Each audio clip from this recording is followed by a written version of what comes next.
后来台湾这几天新冠病毒拢增加确诊的病例，甚至还有感染源不明的。疫情指挥中心就惊民众对防疫会来放松，会带来到第二波的疫情，所以规定5大场所民众一定爱挂喙罨，包括电影院、补习班、客事中心、KTV， 还有电梯等等。大家是不是拢有照步来咧？做伙来看。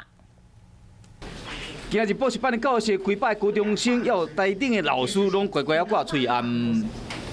就是补习班一定会规定要戴口罩，还好，因为会考那时候就一直都有在戴，会考也有规定要戴。只要指挥中心一讲，就是说我们是属于哪一个行业，或者是说哪一个公共区域，那我们都会配合指挥中心。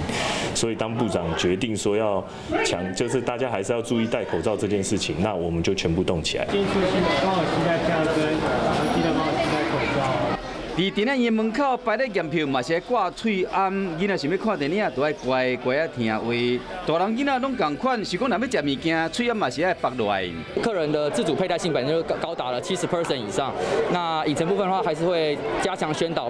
补习班、电影院，大家拢遵守指挥中心的指示。不过入去电梯内面，人是有够多，嘛袂少人无挂喙罨伫讲话。这指挥中心提醒民众，5大场所，包括电梯内、电影院、补习班、KTV， 还有读册中心，一定要挂喙罨。平常时嘛要保持社交距离，安尼才有保护本身的健康。